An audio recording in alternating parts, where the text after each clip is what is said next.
মৰমৰ চতুৰ্থ শ্ৰেণীৰ ছাত্ৰ-ছাত্ৰীসকল কেনে আছা? আশা কৰোঁ তোমালোক ভালে আছা। তোমালোকৰ ইংৰাজী পাঠ নং 7 আমি ভূমিকম্পৰ বিষয়ে এটা পাঠ আমি পঢ়িবলৈ যাম।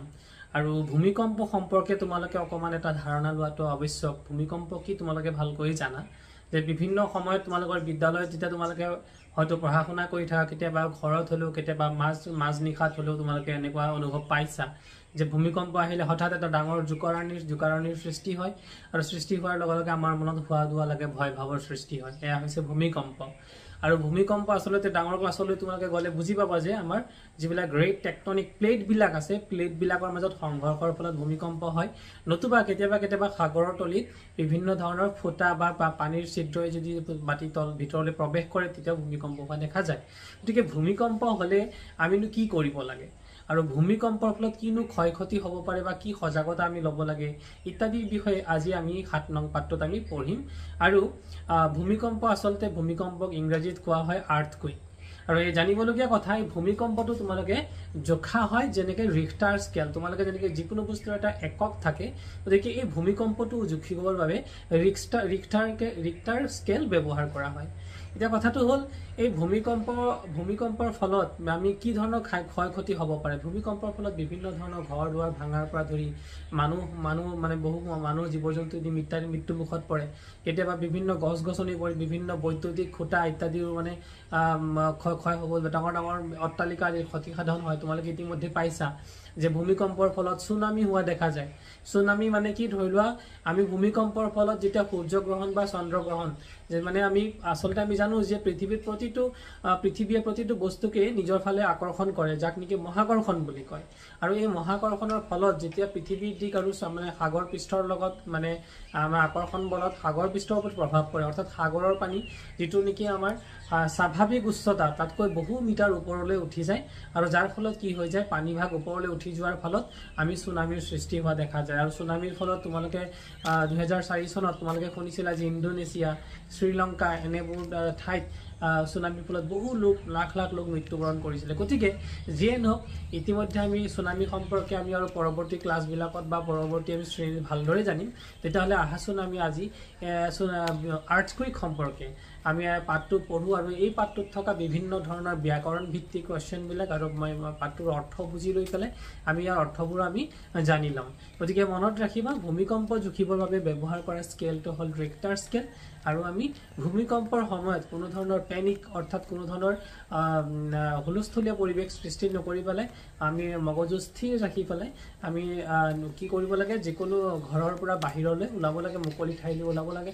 যিডোখৰ ঠাইত কোনো ধৰণৰ ধৰি লোৱা কোনো ধৰণৰ ডাঙৰ গছ বা কোনো বিল্ডিঙৰ ওচৰা ওচৰি আমি থাকিব নালাগে আৰু সেইবোৰৰ পৰা মুকলি ঠাইতে যাব লাগে। ভূমিকম্পৰ সময়ত বিভিন্ন সময়ত দেখা যায় বিভিন্ন বৈদ্যুতিক খুঁটাৰ তাঁৰ যি নেকি পৰি পেলাই মাটিৰ লগত সংলগ্ন হৈ থাকে, তেনেধৰণৰ ক্ষেত্ৰত আমি সাৱধান হ'ব লাগিব। আৰু তোমালোকেও এই ধৰণৰ সজাগতাবোৰ তোমালোকে নিজেও সজাগ হ'বা আৰু তোমালোকৰ ভাই ভণ্টি তথা তোমালোকৰ বন্ধুবৰ্গৰ মাজতো এনেধৰণৰ সজাগতা তোমালোকে অৱলম্বন কৰিবলৈ চেষ্টা কৰিবা। গতিকে আশা কৰিছোঁ তোমালোকে আজিৰ এই পাঠটো ভালদৰে পঢ়িবা আৰু ভালদৰে পঢ়ি পেলাই ইয়াৰ প্ৰশ্ন উত্তৰবোৰ সমাধান কৰিবা। গতিকে আমি পাঠটো ভালদৰে পঢ়ো আহাচোন, আৰু ইয়াৰ প্ৰশ্ন উত্তৰবোৰ ইয়াৰ পাঠটোৰ অৰ্থও বুজিম আৰু প্ৰশ্ন উত্তৰবোৰ সমাধান কৰাৰ লগে লগে যিখিনি গ্ৰামাৰিটিকেল কুৱেশ্যন আছে, অল গ্ৰামাৰিটিকেল কুৱেশ্যনখিনিও আমি সমাধান কৰিম। গতিকে আহা আমি পঢ়ো আজি আৰ্থকুইক। আমাৰ পাঠটো আছিল আৰ্থকুইক। আমাৰ এটা পঠনৰ পৰা এটা অংশ গুণোৎসৱত তোমালোকৰ পঢ়িবলৈ দিয়ে। গতিকে এই পঠনৰ অংশ হিচাপে এই এটা পাঠ আমি পঢ়িম, আৰ্থকুইক অৰ্থাৎ ভূমিকম্প। It was the first class of the day, মানে প্ৰথম ক্লাছ, আমাৰ প্ৰথম দিনৰ বছৰৰ প্ৰথমটো দিন আছিলে। The teacher was writing on the ব্লেকবোৰ্ডত শিক্ষকগৰাকীয়ে কিবা এটা লিখি আছিলে। Suddenly all the doors and windows began to shake মানে হৈছে কঁপি যোৱা, আৰু ছাডেনলি মানে হৈছে হঠাৎ। দ্য টিচাৰ্ছ টেবুল শুক, শেকৰ পাষ্ট টেন্স হৈছে শুক। এণ্ড দ্য পিচ অফ চক ৰল ডাউন, আৰু চক পেঞ্চিলৰ টুকুৰাটো মাটিত বাগৰি পৰিছিল।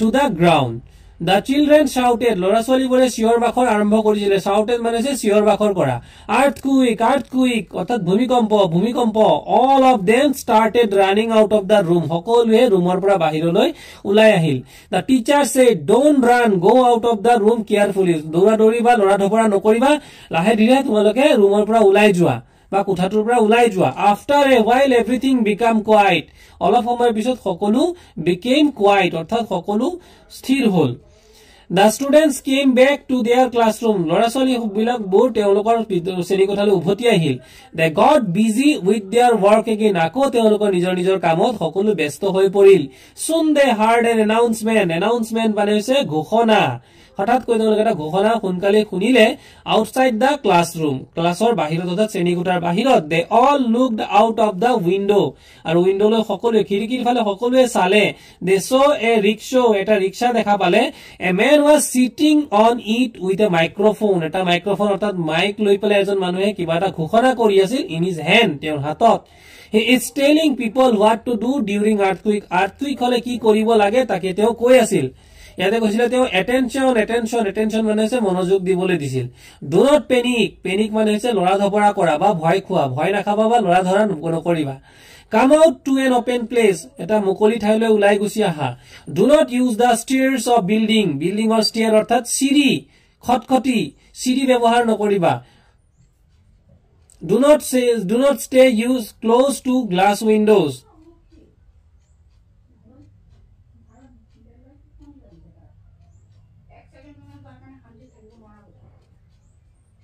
Do not stay close to glass windows কি মানে গ্লাস উইন্ডো মানে হৈছে আইনাযুক্ত কোনো খিৰিকী ওচৰতে থিয় হ'বলৈ আমাক দিয়া নাই do not stay near electric wire আৰু বৈদ্যুতিক ওয়্যাৰ বিলাকৰ ওচৰত আমাক থিয় হ'বলৈ দিয়া নাই গতিকে এইকেইটা আমি যিকেইটা আমি ভূমিকম্প সময় কিছুমান আমাৰ সাৱধানতা আমি অৱলম্বন কৰিব লাগে ইয়াৰ পাছতে এই মৰমৰ ছাত্ৰ-ছাত্ৰীসকল কেইটামান ইয়াতে খালি ঠাই পূৰণ কৰিব দিছিলে at 10 o'clock yesterday we were sitting এই খালি ঠাইটোত হ'ব were sitting উই বুলি দিছে উই মানে বহু বচনৰ লগত was নহয় পেলাই were হয় in our classroom our teachers was writing আমাৰ শিক্ষক গৰাকীয়ে ইয়াত মন কৰা প্ৰথম বাক্যটোত were আছিল কি দ্বিতীয় বাক্যটোত was আছে অৰ্থাৎ এক বচন বুজালে এক বচন মানে এজন বা এজনতকৈ এজনক বুজালে was হয় আৰু এজনতকৈ বেছি বুজালে were হয় writing on the blackboard suddenly the doors and windows began shaking আৰম্ভ হোৱা began মানে আৰম্ভ আৰু shaking মানে হৈছে লৰিবলৈ আৰম্ভ কৰা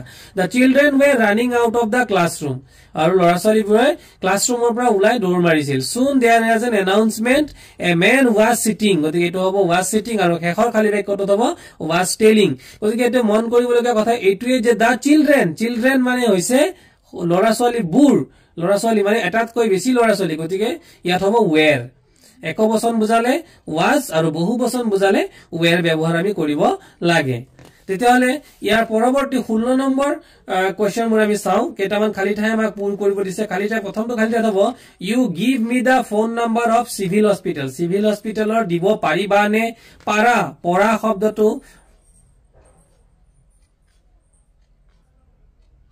para শব্দটোৰ অৰ্থ হৈছে can গতিকে ইয়াতে হ'ব can you give me the phone number of the civil hospital আৰু para can or past tense হৈছে could you switch off light please তুমি পাৰিবানে তেতিয়ালে আমি যেতিয়া আমি কিবা এটা পৰা শব্দ ব্যৱহাৰ কৰা হয় তেতিয়া could বা can ব্যৱহাৰ কৰিব লাগে tense অনুযায়ী do/can you know the time when the fire broke out তুমি জানানে ইয়াক আমাক কিবাটা পাৰাৰ কথা কিবাটা আমি পাৰোনে নোৱাৰো হেতু কথা আমাক খুদা নাই জনা কথাটো হে জনা বা নজনা কথাটো হে উদিছে জনা বা নজনা অৰ্থত do ব্যৱহাৰ হ'ব পৰা বা নোৱাৰা অৰ্থত can ব্যৱহাৰ হ'ব তাৰপিছত দিছে would you like to visit the sick people কিবাটা কৰিব বিচৰা তেতিয়াহলে আমি ক'ব লাগিব would you like to visit the sick people মানে হৈছে ৰোগগ্ৰস্ত মানুহখিনিক আপুনি চাব বিচাৰে নেকি তে বিচাৰে নেকি কিবাটা বিচৰা তেতিয়া আমি would লিখিব লাগে আৰু শেষৰটোত আছিল পৰা could you carry some medicine with you তোমাৰ লগত কিছুমান অলপ মেডিসিন আনিব পাৰিবা নেকি গতিকে আমাৰ ইয়াত হ'ব